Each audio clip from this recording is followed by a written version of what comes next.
राजस्थानी चित्रकला शैली का तात्पर्य उन चित्रकला शैलियों से है जो मुख्य रूप से राजस्थान और मध्य प्रदेश के कुछ शाही राज्यों में विकसित हुई। इन राज्यों में प्रमुख रूप से मेवाड़, बूंदी, कोटा, जयपुर, बीकानेर, किशनगढ़, जोधपुर, मारवाड़, मालवा, सिरोही और अन्य रियासतें शामिल थीं। यह शैली 16वीं शताब्दी के मध्य से लेकर 19वीं शताब्दी के प्रारंभ तक विकसित हुई, जब राजपूत शासक और उनके संरक्षक कला के प्रमुख प्रवर्तक थे। इस शैली को कलाविद आनंद कुमारस्वामी ने 1916 में राजपूत चित्रकला का नाम दिया। उनका मानना था कि ये चित्रकला शैलियाँ मुख्य रूप से राजपूत शासकों द्वारा संरक्षित और प्रोत्साहित की जाती थीं। राजपूतों के शासनकाल में कला और संस्कृति का अत्यधिक सम्मान था और उन्होंने विभिन्न धार्मिक और सांस्कृतिक प्रेरणाओं से चित्रकला को बढ़ावा दिया। कुमारस्वामी का यह नामकरण इसलिए था ताकि इस चित्रकला को उस समय की मुगल चित्रकला से अलग किया जा सके, जो अपने तत्वों, रंगों और शैलियों में बहुत भिन्न थी। उन्होंने यह स्पष्ट किया कि राजपूत चित्रकला भारतीय चित्रकला की स्वदेशी परंपरा का हिस्सा थी, जो मुगलों के आगमन से पहले से जारी थी। समय के साथ बदलाव।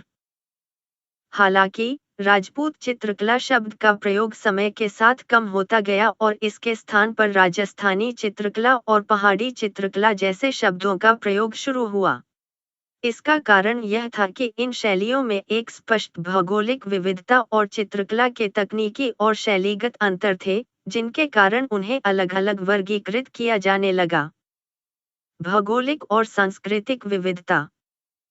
राजस्थानी चित्रकला शैली के भीतर विभिन्न क्षेत्रों की विशिष्टताएं और सांस्कृतिक धारा का पालन किया गया था, जो निम्नलिखित प्रमुख रियासतों में दिखाई देती हैं।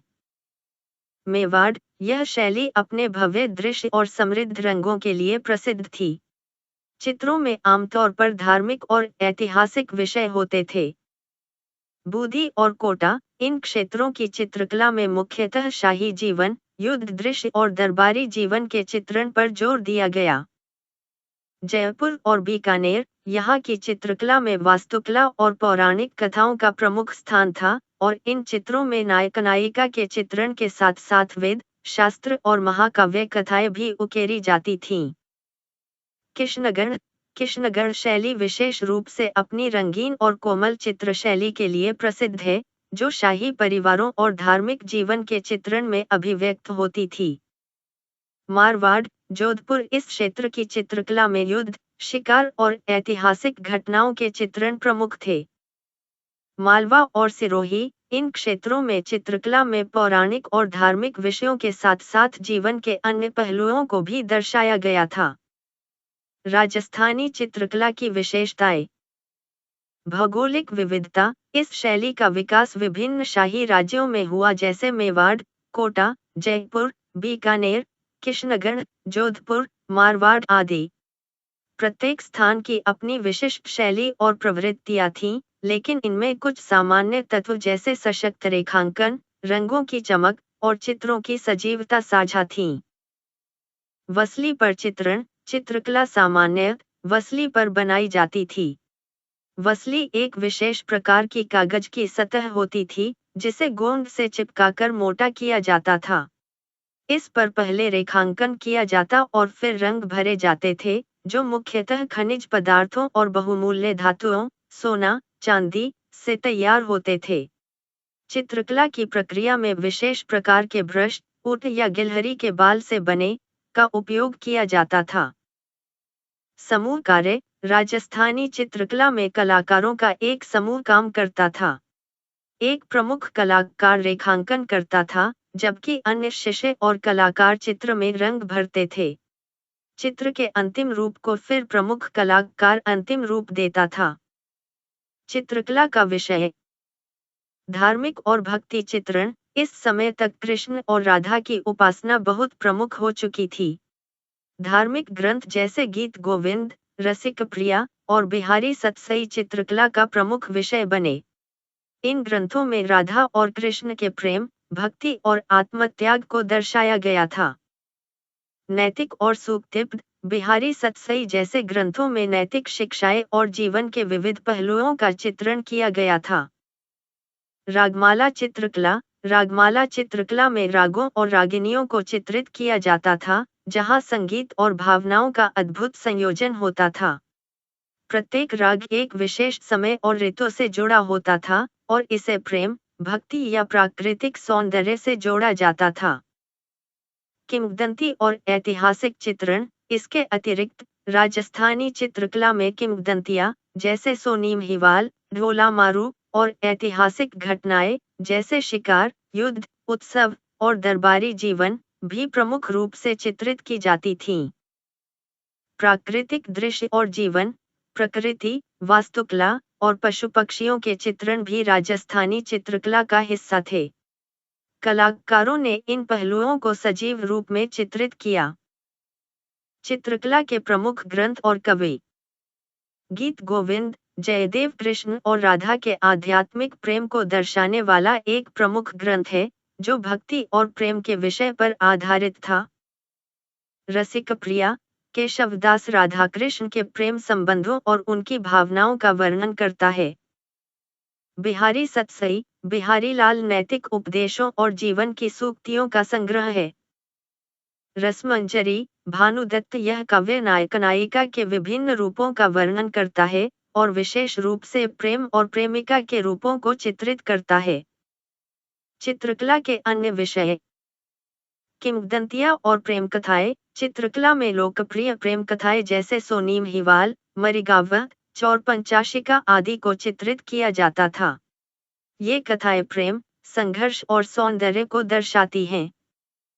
दरबारी और ऐतिहासिक चित्र। शाही दरबारों के दृश्य, युद्धों, उत्सवों और शाही जीवन के चित्र भी बनाए जाते थे। मालवा चित्रकला शैली।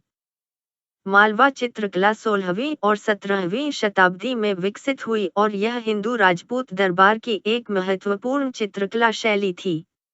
यह शैली मध्य भारत के बड़े भूभाग में फैली थी, जिसमें मांडू, नुसरतगढ़ और नसस्यंग जैसे क्षेत्रों में इसे देखा जा सकता था। मालवा शैली की चित्रकला में सरलता, द्विआयामी सपाटता और स्वदेशी तत्वों का स्पष्ट रूप से समावेश था। यह शैली मुख्यतः जैन पांडुलिपियों के चित्रण से प्रभावित थी और इसकी चित्रकला में काव्यात्मक रूप से चित्रित पांडुलिपियां प्रमुख थीं। मालवा शैली में राजकीय संरक्षकता का अभाव था और चित्र अधिकतर घुमंतु कलाकारों द्वारा बनाए गए थे, जो जनसाधारण के बीच लोकप्रिय धार्मिक एवं साहित्यिक विषयों जैसे रामायण, भागवत पुराण, अमरू शतक, रसिकप्रिया, रागमाला और बारहमासा पर चित्र बनाते थे।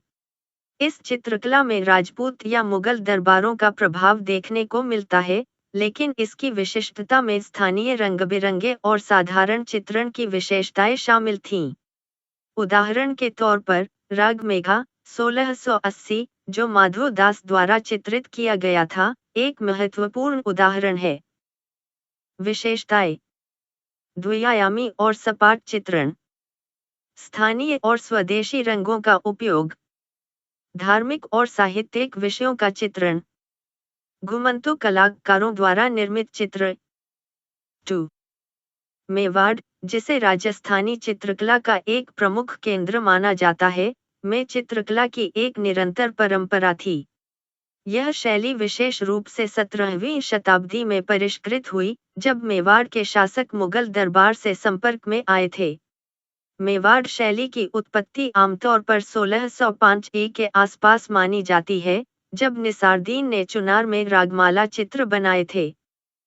मेवाड़ की चित्रकला में प्रारंभिक दौर में सादगी और स्वदेशी शैली थी, लेकिन बाद में इसे परिष्कृत किया गया और मुगलों के प्रभाव से एक नई शैली विकसित हुई। राजा जगत सिंह 192852 के शासनकाल में चित्रकला में उत्कृष्टता आई, जिसमें साहिबदीन और मनोहर जैसे कलाकारों का महत्वपूर्ण योगदान था। इन कलाकारों ने चित्रकला को जीवंत और सुंदर बनाया और रागमाला, रसिकप्रिया, भागवत पुराण और रामायण जैसे ग्रंथों के चित्रण में निपुणता दिखाई। मेवाड़ की चित्रकला में तिर्यक रेखीय परिप्रेक्ष्य का प्रयोग भी हुआ, जैसा कि साहिबदीन द्वारा चित्रित रामायण के युद्धकांड में देखा गया। यहाँ कलाकार ने युद्ध के दृश्य को चित्रित करने के लिए मायावी युद्ध कौशल और जादुई हथियारों का चित्रण किया।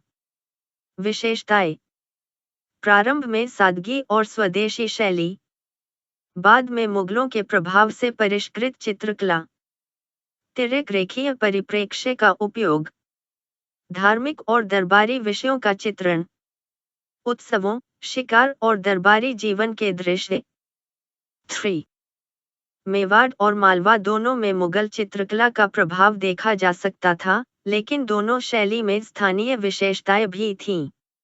मेवाड़ की चित्रकला में मुगलों का प्रभाव विशेष रूप से 20वीं शताब्दी में प्रकट हुआ, जब शाही दरबारों में बड़े पैमाने पर चित्रकला को बढ़ावा मिला। वहीं मालवा शैली में, जो मूल रूप से मध्य भारत के छोटे छोटे क्षेत्र में पाई जाती थी, स्थानीय कलाकारों ने चित्रकला को जनसाधारण के लिए सुलभ बनाया। 4. 18वीं शताब्दी में दोनों शैलियों में बदलाव आया। जहां एक ओर मेवाड़ चित्रकला में दरबारी और धर्मनिरपेक्ष विषयों की वृद्धि हुई, वहीं मालवा चित्रकला में भी मुगल प्रभाव स्पष्ट हुआ, जो आमतौर पर अधिक जटिल और शाही विषयों से जुड़ा हुआ था। मेवाड़ में शाही शिकार, उत्सव और धार्मिक विषयों को चित्रित किया गया, जबकि मालवा में साधारण और धार्मिक चित्रकला का प्रचलन था। बूदी चित्रकला की उत्पत्ति और विकास 17वीं शताब्दी में हुआ और यह शैली अपनी विशिष्ट रंग योजना, औपचारिक संरचना और जीवंत चित्रण के लिए जानी जाती है। बूदी शैली का एक प्रमुख योगदान यह था कि इसने भारतीय चित्रकला में सजीवता और नवीनता को प्रस्तुत किया, विशेष रूप से रंगों के उपयोग और चित्रकला की तकनीकों में। इतिहास और विकास: बूदी चित्रकला की शुरुआत 1591 में हुई मानी जाती है, जब चुनार रागमाला चित्रित की गई। यह चित्रकला राव भोज सिंह 1585-1607 के शासनकाल में विकसित हुई, जो हाड़ा राजपूत शासक थे।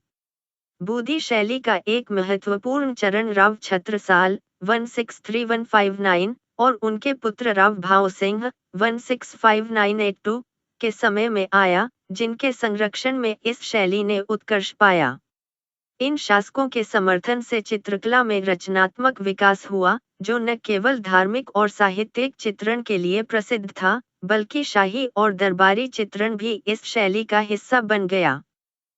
राजा बुद्ध सिंह 1682-1702 ने इस शैली में सूक्ष्म विवरण और परिष्कृत चित्रकला की प्रवृत्तियों को बढ़ावा दिया। इसके बाद उनके उत्तराधिकारी उमेद सिंह 174971 और बिशेन सिंह 17171181 के समय में चित्रकला की उत्कृष्टता और भव्यता को नई ऊंचाइयां मिली। बिशेन सिंह को विशेष रूप से शिकार के चित्रण के लिए जाना जाता था, और उनके शासनकाल में बूदी शैली में जीवंत रंगों और शाही दृश्यों का चित्रण हुआ। चित्रकला के तत्व: बूदी चित्रकला में विशेष रूप से सजीव रंगों का उपयोग किया जाता था, जो शैली को एक विशिष्ट और आकर्षक रूप देते थे। यहाँ पर चटक रंगों, जैसे लाल, पीला और हरा, का प्रमुखता से प्रयोग हुआ था। इसके अलावा इस शैली में वनस्पतियाँ, जंगली जीवन और पशु पक्षी का मनोहारी चित्रण देखने को मिलता है, जो बूदी और कोटा दोनों शैलियों की विशेषता है। बूदी चित्रकला में स्त्री सौंदर्य का भी महत्वपूर्ण चित्रण हुआ। कलाकारों ने अपनी कला में एक विशिष्ट स्त्री सौंदर्य का आदान प्रदान किया, जैसे कि छोटी ठिगनी कदकाठी, गोल मुखाकृति, पीछे की ओर ढलुआ माथा और पतली भूरेखा जैसी विशेषताएं। इन विशेषताओं को चित्रों में नाटकीय रूप से प्रस्तुत किया जाता था। प्रमुख उदाहरण: चुनार रागमाला 1591 बूदी चित्रकला का यह प्रारंभिक उदाहरण है, जिसमें चित्रकारों शेख हसन, शेख अली और शेख हातिम ने रागमाला के चित्र बनाए। यह चित्रकला के उद्भव का स्थान भी चुनार को ही माना जाता है, जो बनारस के पास स्थित है। दीपक राग 1519 यह चित्र रात्रि के समय एक युगल को दीपकों की ज्योति से प्रकाशित एक कक्ष में दर्शाता है। इस चित्र में चंद्रमा और आकाश को चित्रित किया गया है, जिससे यह संकेत मिलता है कि युगल कई घंटे एक साथ बिताते हैं। इस चित्र में रचनात्मकता और विस्तार से चित्रित किया गया है, जैसे दीपकों के आधार पर मानव आकृतियां और आकाश में असंख्य तारे।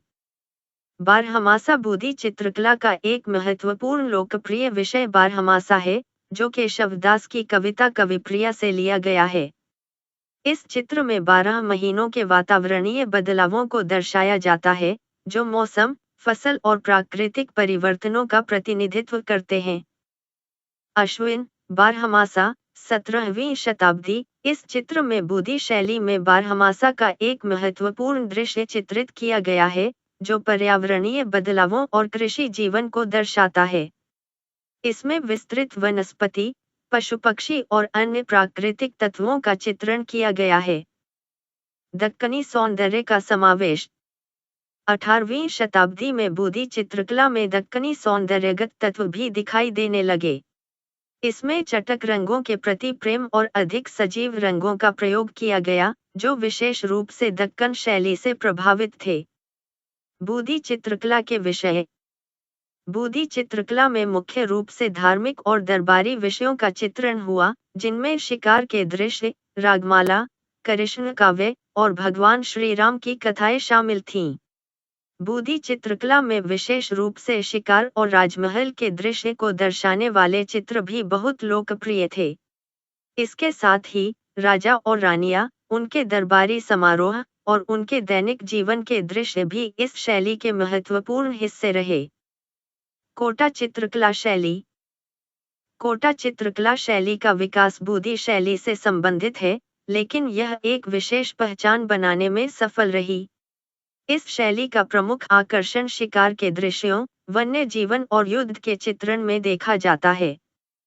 कोटा चित्रकला ने शिकार के दृश्यों को बहुत ही जीवंत और गतिशील रूप में चित्रित किया है, जिसमें शाही जीवन, पशुओं और युद्ध के दृश्य प्रमुख हैं। इतिहास और विकास। कोटा और बूदी पहले एक ही राज्य का हिस्सा थे, लेकिन 1625 ई में जहांगीर के आदेश पर बूदी राज्य को विभाजित किया गया। इसके परिणामस्वरूप बूदी के शासक राव रतन सिंह के पुत्र मधु सिंह को बूदी से अलग एक नया राज्य, कोटा, पुरस्कार स्वरूप मिला। इस राज्य का संस्थापक राव रतन सिंह था, और इसके बाद जगत सिंह 165883 के शासनकाल में कोटा में अपनी विशिष्ट चित्रकला शैली का आरंभ हुआ। 1660 विशिष्टताएं और विषय। शिकार के दृश्य। कोटा चित्रकला की विशेषता इसके शिकार दृश्यों में देखी जाती है। शिकार के दृश्य न केवल राजशाही जीवन को दर्शाते थे, बल्कि इस शैली में जंगलों और वन्य जीवों का भी अद्वितीय चित्रण किया गया। राम सिंह प्रथम के शासनकाल के दौरान कोटा चित्रकला में शेर, हाथी, घोड़े और अन्य जंगली जीवों के शिकार के चित्र बहुत लोकप्रिय हुए। एक प्रसिद्ध चित्र उदाहरण के रूप में कोटा के महाराजा राम सिंह प्रथम 1695 का चित्र है, जिसमें वे मुकुंदगढ़ में शेरों का शिकार करते हुए दिखाए गए हैं। इस चित्र में शिकार के दृश्य के साथ साथ शाही जीवन के अन्य पहलुओं को भी चित्रित किया गया है। वन्य जीवन और प्रकृति। कोटा चित्रकला में वन्य जीवन और प्राकृतिक दृश्यों का महत्वपूर्ण स्थान है। कोटा के कलाकारों ने जंगलों, पशुओं, पक्षियों और अन्य वन्य जीवों का चित्रण किया। चित्रों में प्राकृतिक दृश्य और जंगल के वातावरण को वास्तविक रूप से चित्रित किया गया है। युद्ध और दरबारी दृश्य। कोटा चित्रकला में युद्ध और दरबारी गतिविधियों के चित्रण की भी महत्वपूर्ण भूमिका है। युद्ध के दृश्य और दरबारी कर्मकांडों के चित्रण के साथ साथ कलाकारों ने सामाजिक प्रथाओं, जैसे शतरंज खेलने और अन्य शाही मनोरंजन की गतिविधियों को भी चित्रित किया। विशिष्ट शैली। कोटा चित्रकला की एक और प्रमुख विशेषता इसके चित्रों में दोहरे नयनपट, डुअल आई व्यू का प्रयोग है, जिसमें चित्र में छाया और प्रकाश का बहुत ध्यान से प्रयोग किया गया है। इन चित्रों में ध्यान केंद्रित करने का तरीका ऐसा होता है कि दर्शक चित्र में कुछ समय के लिए खो जाता है और विभिन्न पहलुओं को देखता है। इस शैली में सुलेखन का प्रयोग भी बहुत प्रभावी रूप से किया गया था। शतरंज और अन्य दरबारी खेल। उमेद सिंह 17701819 के समय शतरंज और अन्य दरबारी खेलों के चित्रण को भी इस शैली में महत्वपूर्ण स्थान मिला। समकालीन चित्रों में शतरंज खेलते हुए दरबारी लोग और उनके साथ जुआ खेलने की गतिविधियां भी चित्रित की गईं। यह दरबारी जीवन की एक महत्वपूर्ण सामाजिक प्रथा थी। कोटा के प्रमुख चित्रकार और कार्य। राम सिंह प्रथम के समय में शिकार और युद्ध दृश्यों के साथ साथ वन्य जीवन के चित्रण में नयापन आया। कोटा के चित्रकारों ने शेरों और अन्य जंगली जानवरों के शिकार के दृश्य बहुत सजीव रूप से चित्रित किए। उमेद सिंह के समय में चित्रकला में और अधिक विविधता आई। उमेद सिंह के शासनकाल में शिकार और सामाजिक खेलों के दृश्य विशेष रूप से लोकप्रिय हुए। शिकार में उनका उत्साह और पराक्रम चित्रों में बहुत अच्छे तरीके से दर्शाया गया। कोटा के चित्रकारों ने अपनी कला में सुलेखन और दोहरे नयनपट जैसी तकनीकों का प्रयोग किया, जिससे चित्रों में न केवल दृश्य की गहराई और विस्तार दिखाई देती है, बल्कि इनमें एक अनूठी कला शैली की पहचान भी मिलती है। बीकानेर चित्रकला शैली। बीकानेर चित्रकला शैली का विकास राजस्थान के बीकानेर राज्य में हुआ, जिसकी स्थापना 1488 में राव बीका राठौर ने की थी। यह शैली विशेष रूप से मुगलों के प्रभाव में पनपी और इसके विकास में मुगलों के साथ हुए सांस्कृतिक मेलजोल का बड़ा हाथ था। बीकानेर शैली में मुगल शैली के लालित्य और रंग पट्टिका के साथ साथ स्थानीय और दक्कनी प्रभावों का मिश्रण देखने को मिलता है। इतिहास और विकास। बीकानेर में चित्रकला की शुरुआत से पहले राज्य में पांडुलिपियां और चित्रकला के संरक्षण के लिए अनूप सिंह 1669-1698 के शासनकाल में एक पुस्तकालय स्थापित किया गया था, जो पांडुलिपियों और चित्रकला का एक महत्वपूर्ण केंद्र बन गया। इस पुस्तकालय का कार्य चित्रकला की उन्नति में महत्वपूर्ण था और यहाँ से कई महत्वपूर्ण चित्रशालाएं, मंडी स्थापित हुईं। बीकानेर में मुगलों का प्रभाव गहरा था और शिलालेखों से यह पता चलता है कि 20वीं शताब्दी में मुगली दरबार के प्रमुख चित्रकार बीकानेर में आए थे। करण सिंह, जो दिल्ली के उस्ताद अली रजा के शिष्य थे, ने बीकानेर में अपनी चित्रकला शैली का प्रचार किया। इन चित्रकारों का कार्य बीकानेर चित्रकला शैली की शुरुआत का प्रतीक माना जाता है, जो 1650 के आसपास का समय है। बीकानेर शैली में विशेष रूप से रुकनुद्दीन और उनके शिष्य इब्राहिम और नाथो साहिबदीन का योगदान महत्वपूर्ण था। रुकनुद्दीन मुगली और दक्कनी शैली का मिश्रण करके एक विशिष्ट चित्रकला भाषा का निर्माण कर रहे थे। उन्होंने कई महत्वपूर्ण ग्रंथों, जैसे रामायण, रसिकप्रिया और दुर्गा सप्तशती के चित्रण किए। इस समय की चित्रकला में पेंटिंग के विषय मुख्यतः धार्मिक कथाएं, शाही जीवन और युद्ध शिकार दृश्य होते थे। बीकानेर चित्रकला की विशेषताएं। मुगल और देशज प्रभावों का मिश्रण। बीकानेर शैली में मुगली लालित्य और रंग पट्टिका का प्रभाव स्पष्ट रूप से देखा जा सकता है, लेकिन साथ ही इसमें दक्कनी और स्थानीय मारवाड़ी तत्वों का भी समावेश हुआ।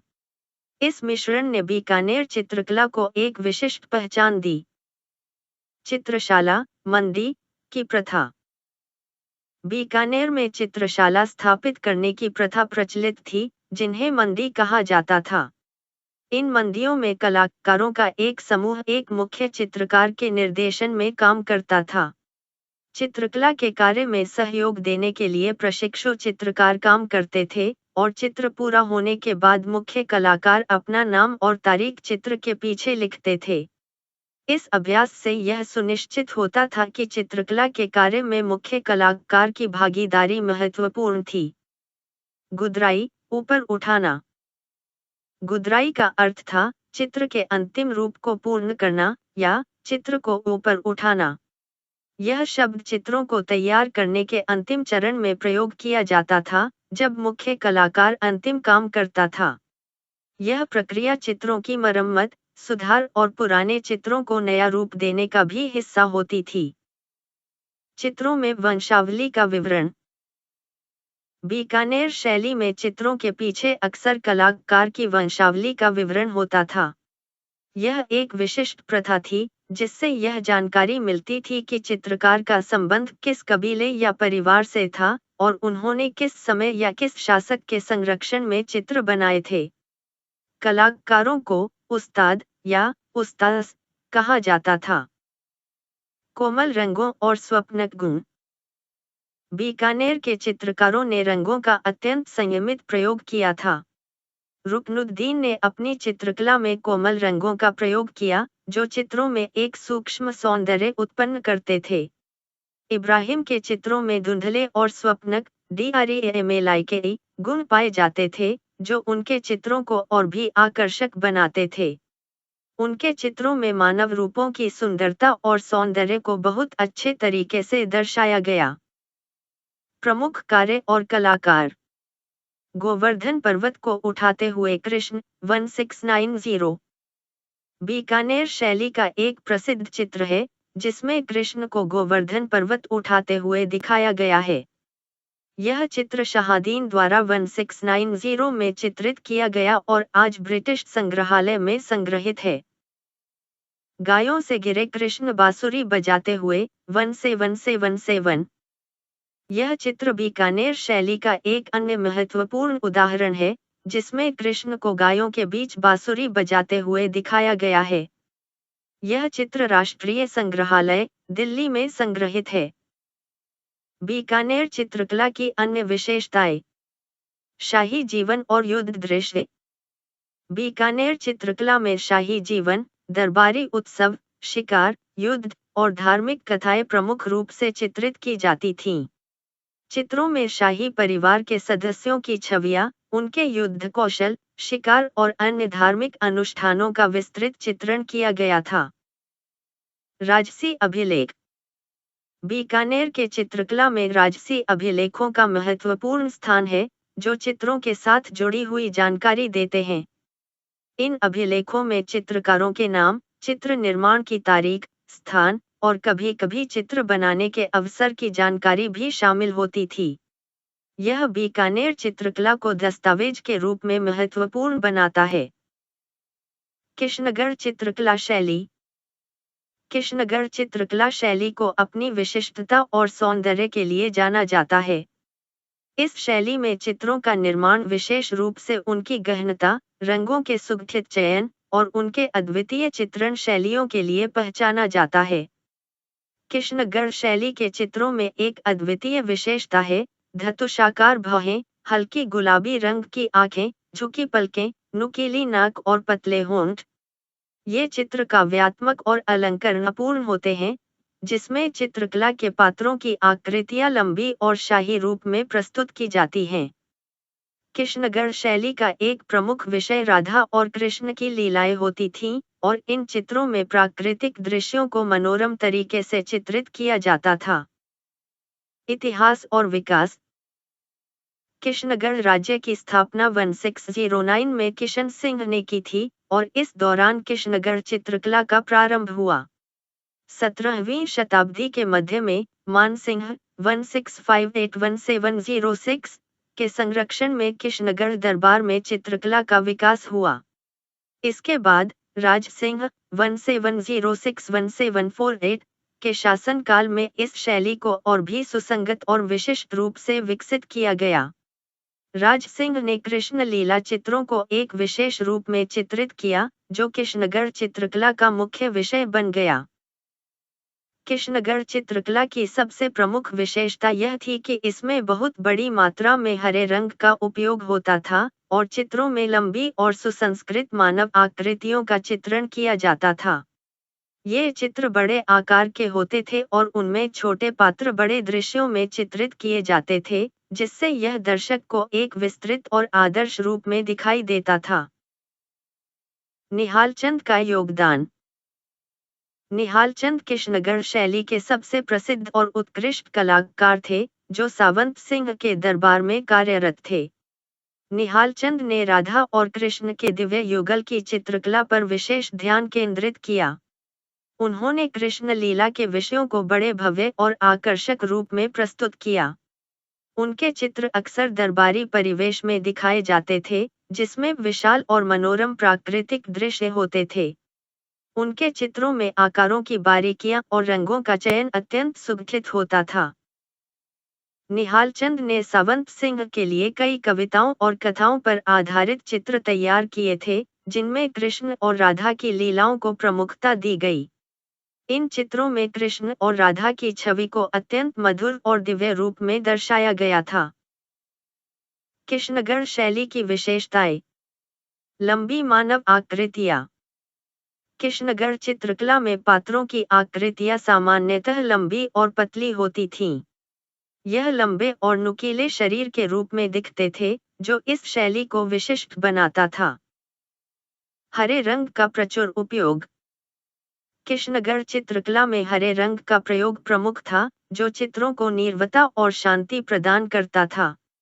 हरे रंग का यह उपयोग प्राकृतिक दृश्यों को उभारने के लिए किया जाता था, जैसे बगिया, मैदान और अन्य प्राकृतिक दृश्य। प्राकृतिक दृश्यों का चित्रण। कृष्णगढ़ चित्रकला में प्राकृतिक दृश्यों का विस्तार से चित्रण किया जाता था। इनमें अक्सर झीलें, बाग बगीचे, पर्वत, पेड़ पौधे और मनमोहक दृश्य होते थे, जो चित्रों में एक गहरी सुंदरता और भव्यता प्रदान करते थे। राधा कृष्ण की लीलाएं। राधा और कृष्ण की प्रेम कथाएं कृष्णगढ़ चित्रकला का एक प्रमुख विषय थीं। इन चित्रों में राधा और कृष्ण के संबंध को आदर्श रूप में प्रस्तुत किया जाता था, जिसमें उनकी दिव्य प्रेम लीलाओं का चित्रण होता था। कविताओं पर आधारित चित्र। कृष्णगढ़ शैली के चित्र कविताओं पर आधारित होते थे। निहाल चंद ने सावंत सिंह की कविताओं पर चित्र बनाए थे, जिसमें मुख्य रूप से राधा और कृष्ण के प्रेम और दिव्य लीला का चित्रण किया गया था। कृष्णगढ़ चित्रकला के प्रमुख चित्र। कृष्ण और राधा का एक मंडप में चित्रण 1750। यह चित्र निहाल चंद द्वारा चित्रित किया गया था और इलाहाबाद संग्रहालय में रखा गया है।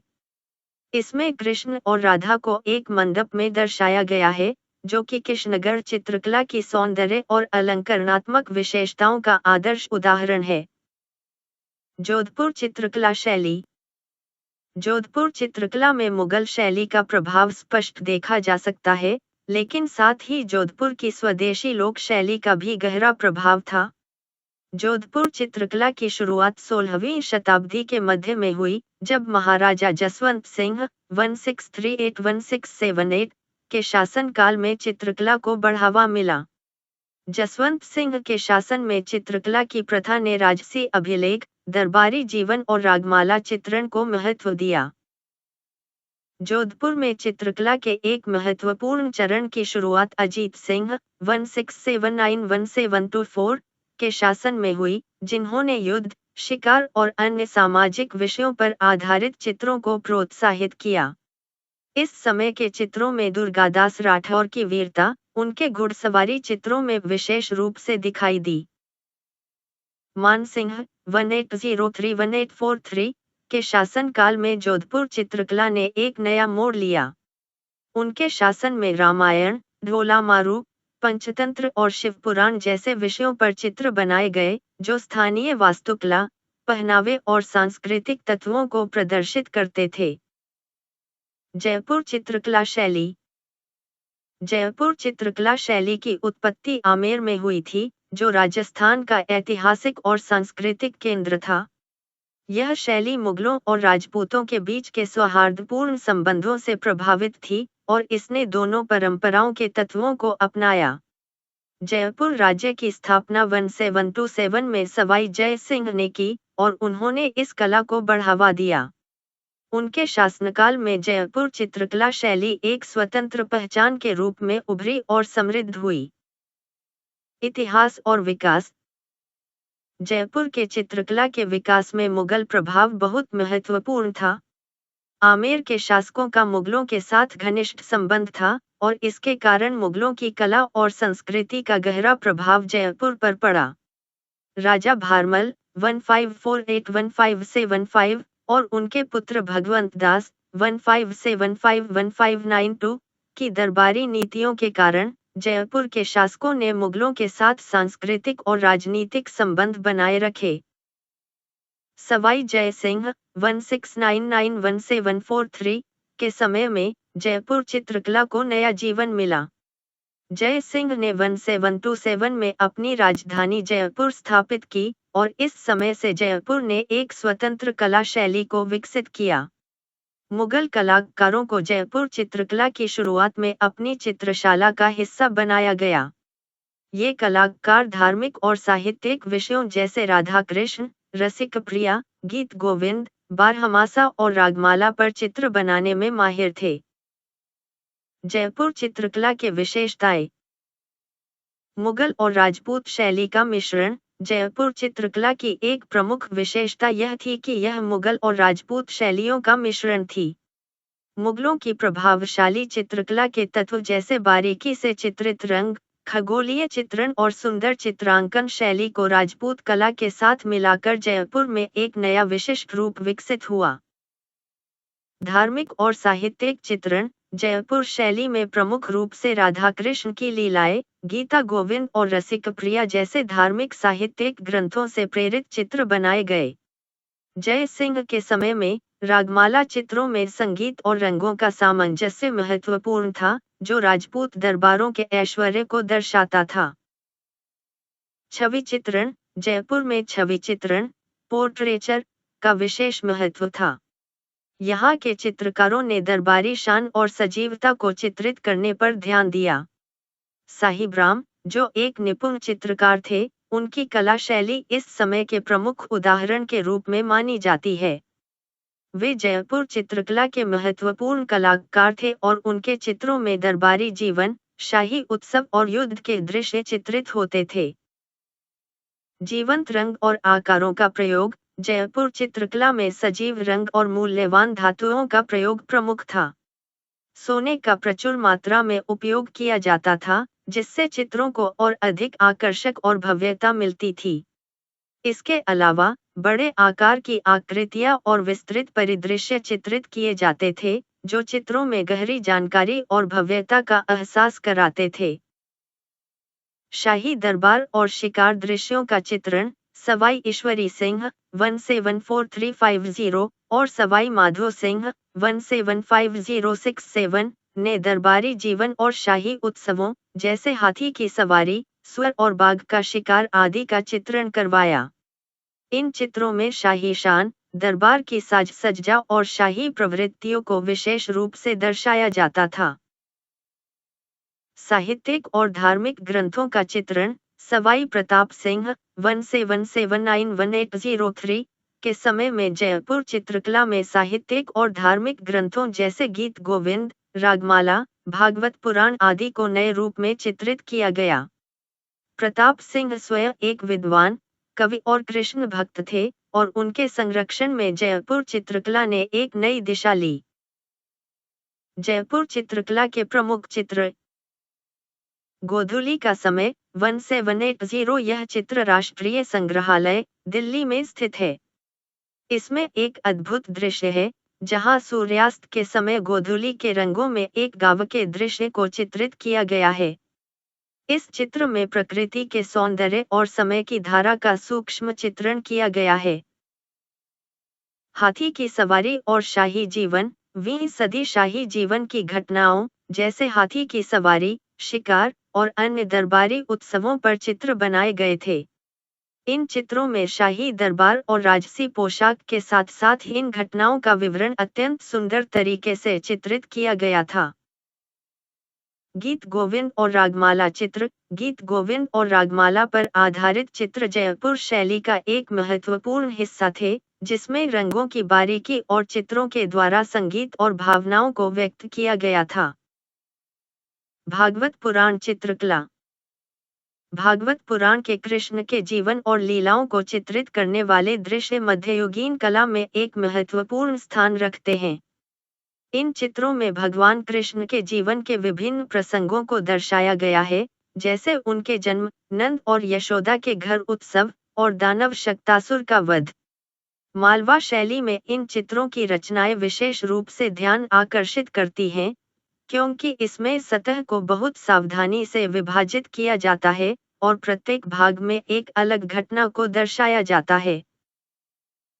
चित्रों में कृष्ण जन्म के बाद नंद और यशोदा के घर के उत्सव का दृश्य है, जिसमें लोग नाच गाने में व्यस्त हैं और आनंदित अभिभावक नंद एवं यशोदा ब्राह्मणों और शुभचिंतकों को गाय और बछड़े का दान दे रहे हैं।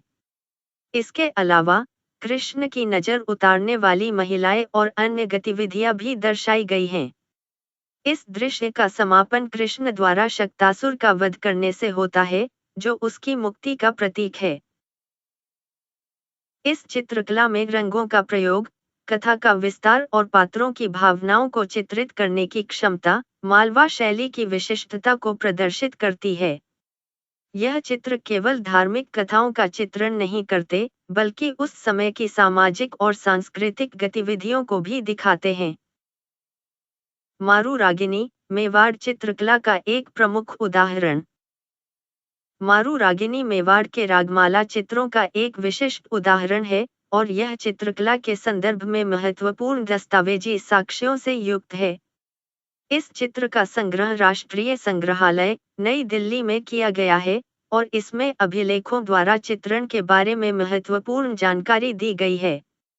चित्र के अभिलेख के अनुसार यह चित्र संवत 1685-1680 में बनाया गया था और इसे साहिबदीन द्वारा चित्रित किया गया था। साहिबदीन को चितारा कहा गया है, जिसका अर्थ है वह जो चित्रित करता है, और चित्रण कार्य को लिखितम के रूप में संदर्भित किया गया है, जो यह दर्शाता है कि चित्रकार ने चित्र के साथ पद्य काव्य के समान संदेश प्रस्तुत करने का प्रयास किया था। मारू रागिनी रागश्री की एक रागिनी के रूप में वर्गीकृत की जाती है और यह कृष्ण के साथ उसकी शारीरिक सुंदरता और प्रिय पर इसके प्रभाव को दर्शाती है। मारू रागिनी को विशेष रूप से सहचरी राग के रूप में पहचाना जाता है, जो स्थानीय लोकगीतों और परंपराओं में बहुत लोकप्रिय है, खासकर डोला मारू की कहानी से संबंधित है। डोला मारू गीत कथा का आधार एक राजकुमार डोला और एक राजकुमारी मारू की प्रेम कहानी पर आधारित है, जिसमें उन्हें एक साथ होने के लिए कई संघर्षों का सामना करना पड़ता है। इस कहानी में परीक्षण, पीड़ा, युद्ध, अमंगलकारी रिश्तेदारों और दुख दुर्घटनाओं का वर्णन किया गया है। चित्र में मारू और डोला को एक ऊंट पर बैठकर भागते हुए दिखाया गया है, जो उनके संघर्षों और भाग्य की ओर संकेत करता है। यह दृश्य इस कथा के गहरे भावनात्मक और संघर्षपूर्ण तत्वों को उजागर करता है। चित्र की शैली में मेवाड़ चित्रकला की विशिष्टता दिखाई देती है, जिसमें रंगों का चयन और पात्रों की स्थिति को कहानी के भावनात्मक मिजाज के अनुसार प्रस्तुत किया गया है।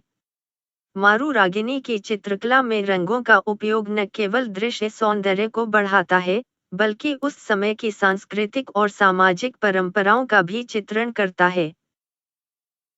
इस चित्र में साहिबदीन द्वारा चित्रित रागनी के रूप में मारू के काव्यात्मक रूप को दर्शाया गया है, जो चित्रकला के माध्यम से संगीत, कथा और कला के समागम का एक उत्कृष्ट उदाहरण है।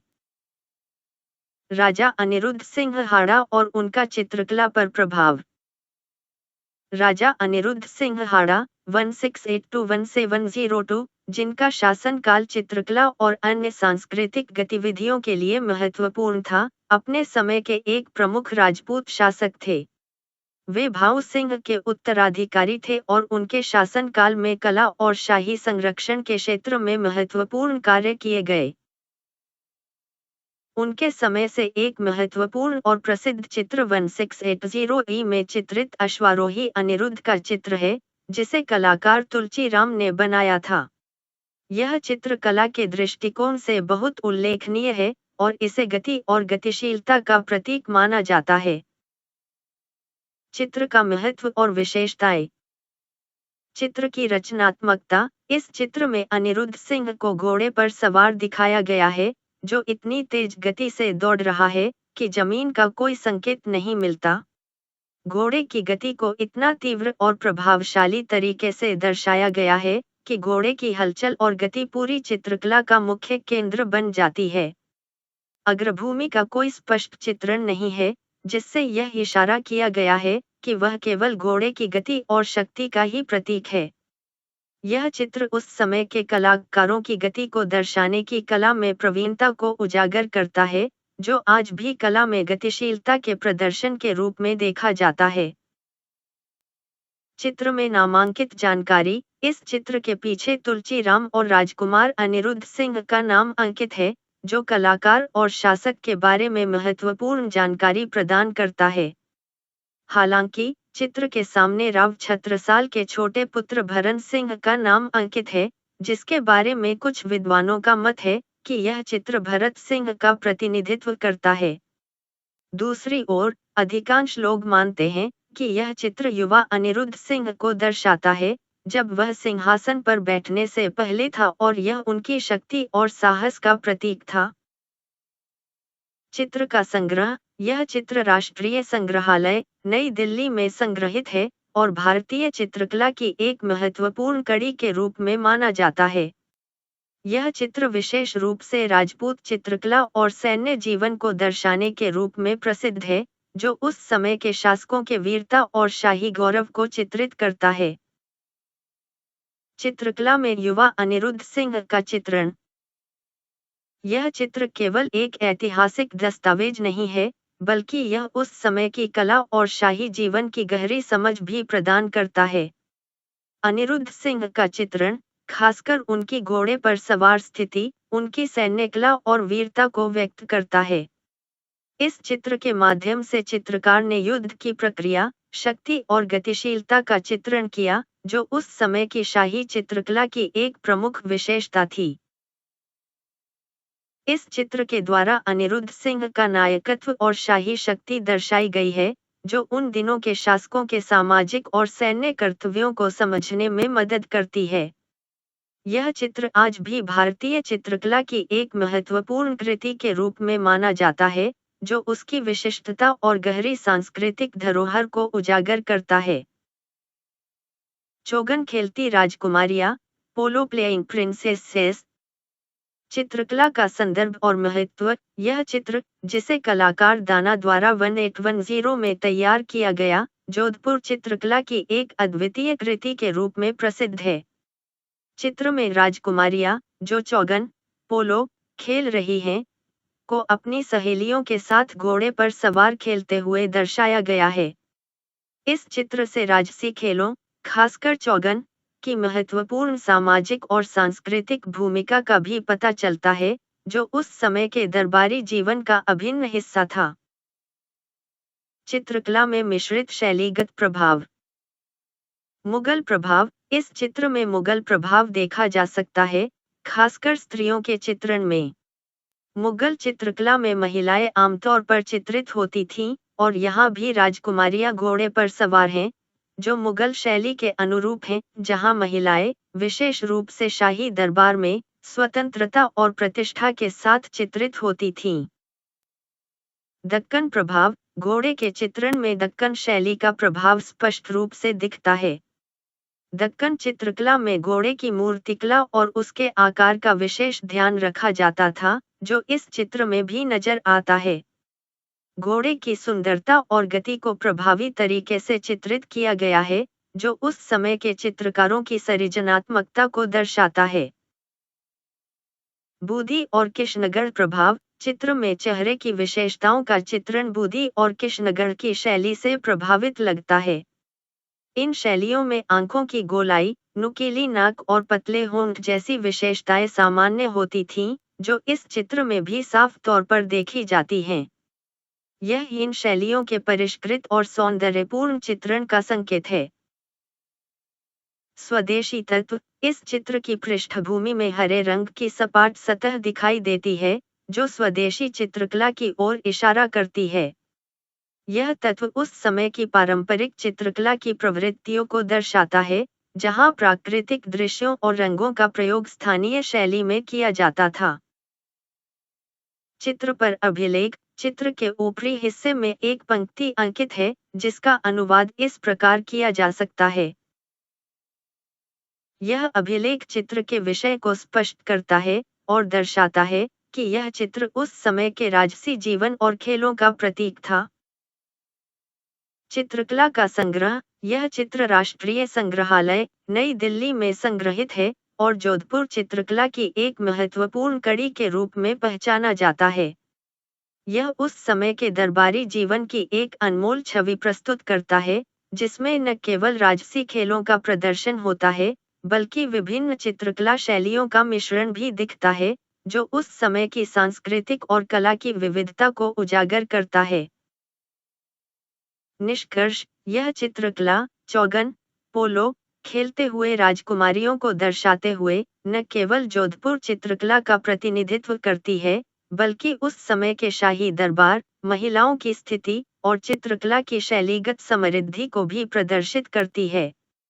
विभिन्न शैलियों के प्रभावों के साथ यह चित्र उस समय के सांस्कृतिक और ऐतिहासिक परिवेश को बेहतर तरीके से समझने का एक अद्भुत साधन है। झूले पर कृष्ण एवं उदास राधा, राधा एंड के RISHNA ऑन द स्विंग। चित्रकला का विवरण और विश्लेषण। यह चित्र एक रसिकप्रिय विषय को दर्शाता है, जिसमें भगवान कृष्ण और राधा के प्रेमपूर्ण संवाद का चित्रण किया गया है। चित्र में राधा का दुख और कृष्ण का उसकी ओर आकर्षण मुख्य भावनात्मक धारा हैं। चित्र का कलाकर्म सादगी और सहजता से भरा हुआ है, और यह चित्रकला उस समय की बीकानेर चित्रकला शैली के प्रभावों का अच्छा उदाहरण प्रस्तुत करता है।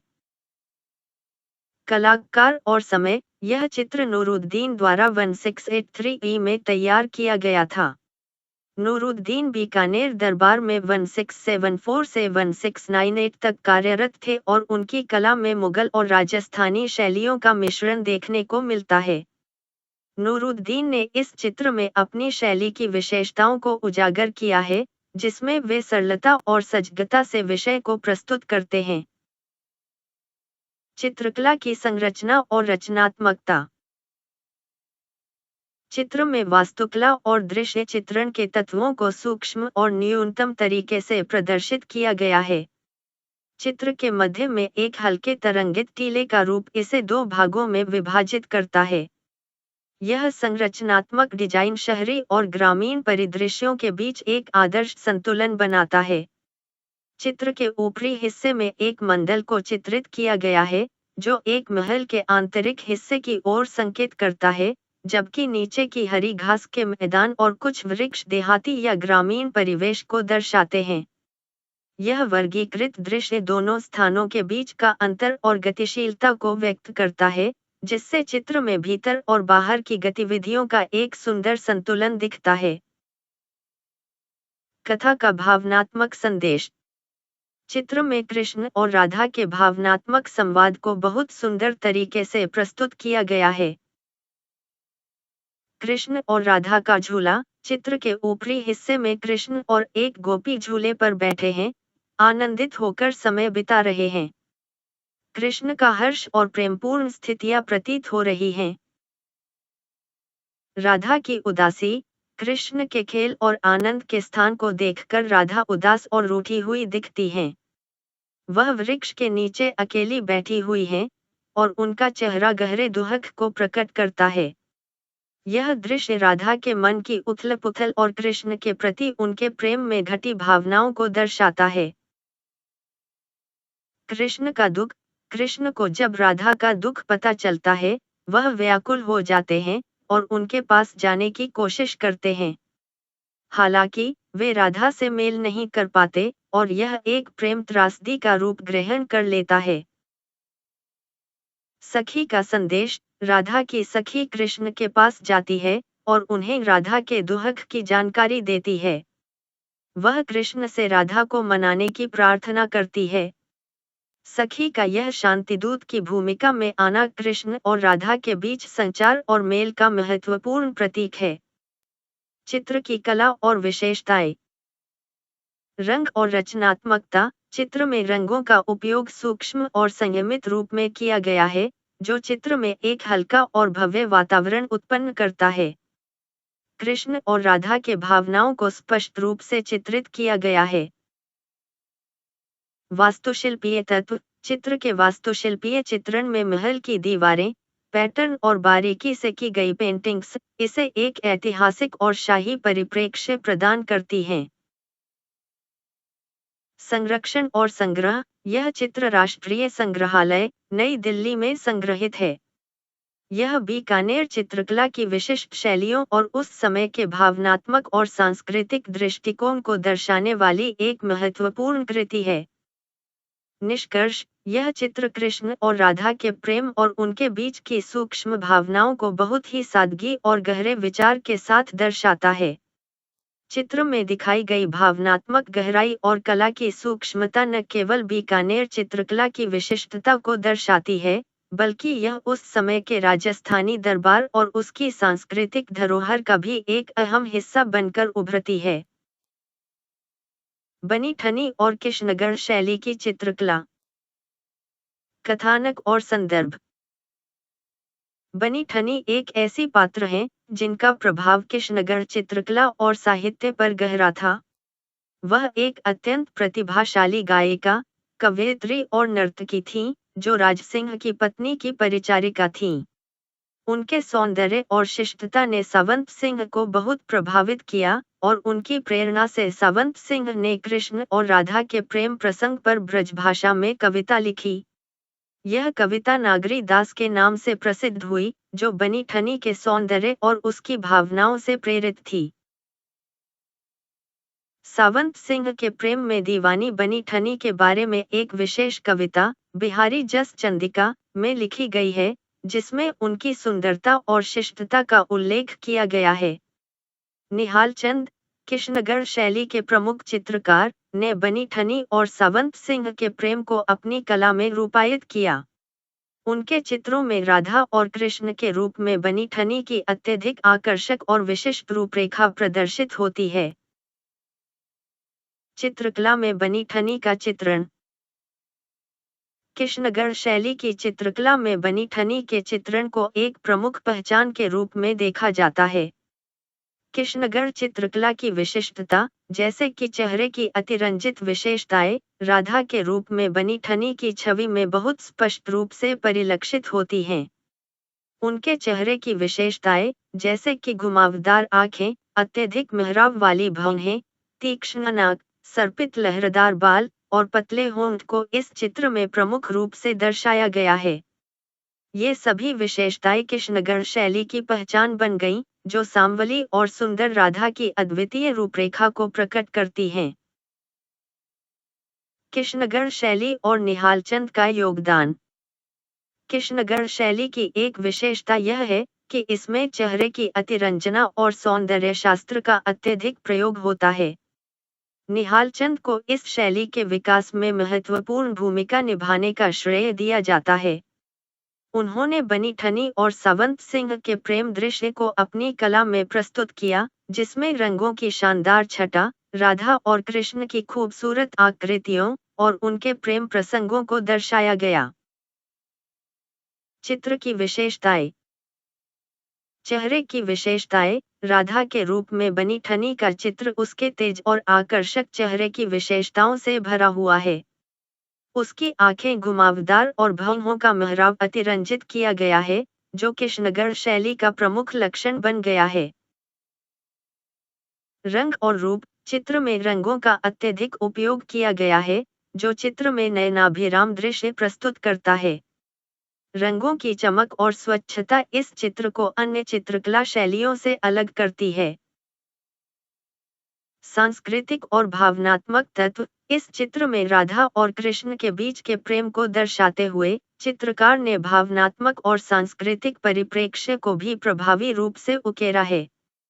यह चित्रकला शैली कृष्णगढ़ की विशिष्ट पहचान का प्रतीक है। चित्र का संरक्षण। यह विशेष चित्र राष्ट्रीय संग्रहालय, नई दिल्ली में संग्रहित है, और यह कृष्णगढ़ शैली की उत्कृष्ट कृतियों में से एक मानी जाती है।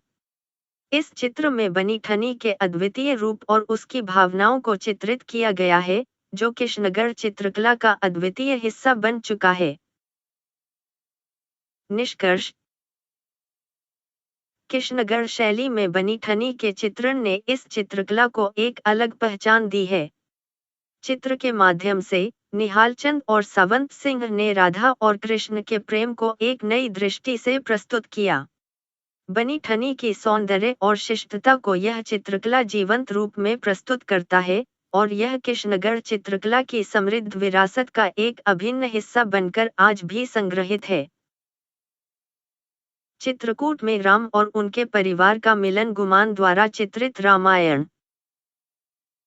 चित्रकला का ऐतिहासिक संदर्भ। गुमान द्वारा चित्रित यह चित्र रामायण के एक महत्वपूर्ण प्रसंग चित्रकूट में राम और उनके परिवार के मिलन को दर्शाता है। यह चित्र राम के वनवास और उनके परिवार के पुनर्मिलन की गहरी भावनाओं और घटनाओं को प्रभावशाली ढंग से प्रस्तुत करता है। चित्रकला में यह कथा दृश्य रामायण के उस खंड से ली गई है जब राम को वनवास भेजा जाता है और भरत अपने परिवार के साथ उन्हें मनाने व मिलने के लिए चित्रकूट पहुंचते हैं। यह चित्रकला शैली भारतीय चित्रकला के कुछ प्रमुख लक्षणों को प्रदर्शित करती है, जैसे कथा की निरंतरता, पात्रों की चित्रित स्थिति और भारतीय पारंपरिक जीवन को चित्रित करने का तरीका। कथा का चित्रण। चित्रकला में गुमान ने कथा की निरंतरता को एक बाएं से दाएं रूप में प्रदर्शित किया है, जो दर्शकों को चित्र के माध्यम से कथा के प्रवाह में लाता है।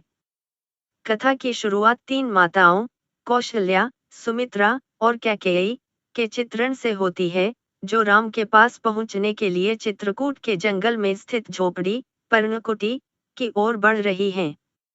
यह दृश्य ग्रामीण जीवन और जंगल के सुंदर चित्रण के माध्यम से प्रस्तुत किया गया है, जिसमें प्रकृति के रंग और जंगल का वातावरण चित्रित किया गया है। चित्र में 3 माताएं अपने बेटों राम, लक्ष्मण और सीता से मिलने के लिए पर्णकुटी की ओर बढ़ती हैं। राम और लक्ष्मण माताओं को श्रद्धा से झुककर प्रणाम करते हैं और बाद में सीता से उनकी मुलाकात होती है। राम अपनी मां कौशल्या के पास जाकर शोक में डूबे हुए हैं और वह अपनी मां को गले लगाते हैं। चित्र में राम की वेदना, शोक और उनके आंतरिक संघर्ष को बहुत ही नाजुक तरीके से चित्रित किया गया है, जो दर्शाता है कि राम अपने पिता दशरथ की मृत्यु की खबर से गहरे शोक में हैं। चित्र में भरत और शत्रुघ्न की पत्नियां भी मौजूद हैं और वे सीता से बात करती हुई दिखाई जाती हैं। ऋषि वशिष्ठ का चित्रण भी किया गया है, जो भरत को राम से मिलने और उन्हें वापस अयोध्या लौटने के लिए समझाते हैं। यह दृश्य राम के कर्तव्य, श्रद्धा और परिवार के प्रति उनके प्रेम को दर्शाता है। कला के तत्व और शैलियाँ। प्राकृतिक और ग्रामीण चित्रण। गुमान ने चित्रकला में जंगल के वातावरण को बड़ी बारीकी से चित्रित किया है, जहां पेड़, पत्तियां और झोपड़ी जैसे तत्व दर्शाते हैं कि यह दृश्य ग्रामीण जीवन और प्रकृति के बीच घटित हो रहा है। भावनाओं की गहरी अभिव्यक्ति। गुमान ने चित्र के माध्यम से पात्रों के आंतरिक भावनाओं को अत्यधिक सटीकता से व्यक्त किया है। राम का शोक, उनकी मां का दर्द और संतुष्टि, और भरत का पछतावा और राम से मिलने की इच्छा, ये सब चित्र के माध्यम से अत्यंत प्रभावी तरीके से व्यक्त होते हैं। कथा की निरंतरता। चित्र का निर्माण दाएं से बाएं क्रम में किया गया है, जिससे दर्शक चित्र में दिखाई जा रही घटनाओं के प्रवाह को सही ढंग से समझ सकते हैं। प्रत्येक दृश्य को चित्रित करके कथा की यात्रा को दर्शाया गया है, जो दर्शक को एक गहरी समर्पण और जुड़ाव के साथ कथा में समाहित करता है। पात्रों की स्पष्टता और विशिष्टता। गुमान ने प्रत्येक पात्र को अपनी पहचान के साथ चित्रित किया है, जैसे राम का सौम्य चेहरा और उनकी स्थिरता, लक्ष्मण की ताकत और शोक, और माताओं की करुणा और संयम। हर पात्र की उपस्थिति चित्र में महत्वपूर्ण और अर्थपूर्ण तरीके से दर्शाई गई है। कला का भावनात्मक प्रभाव। इस चित्र में जो भावनाएं उभर कर सामने आती हैं, वे दर्शक को अत्यधिक प्रभावित करती हैं। शोक, मिलन, परिवार के प्रति प्रेम और कर्तव्य का संघर्ष सभी चित्र में प्रमुख हैं। चित्र का संग्रह और महत्व। यह चित्र राष्ट्रीय संग्रहालय, नई दिल्ली में संग्रहित है और यह रामायण के दृश्यों को प्रस्तुत करने के लिए भारतीय चित्रकला के सर्वश्रेष्ठ उदाहरणों में से एक माना जाता है। गुमान द्वारा चित्रित इस प्रकार का चित्रकला शैली जो कथा को निरंतरता में दर्शाता है, भारतीय चित्रकला के एक अमूल्य धरोहर के रूप में उच्च स्थान रखता है। निष्कर्ष: गुमान द्वारा चित्रित चित्रकूट में राम और उनके परिवार का मिलन एक प्रेरणादायक और भावनात्मक चित्रकला है, जो रामायण की कथा को जीवंत और दृश्य रूप में प्रस्तुत करता है। चित्रकला में गहरी भावनाओं, प्रकृति के चित्रण और पात्रों की विशिष्टता को शामिल करके गुमान ने कथा को एक अलग ही रूप दिया। यह चित्र भारतीय चित्रकला की समृद्ध परंपरा का प्रतीक है और इसे राष्ट्रीय संग्रहालय, नई दिल्ली में संरक्षित किया गया है, जो इस महान चित्रकला के समर्पण और महत्व को दर्शाता है।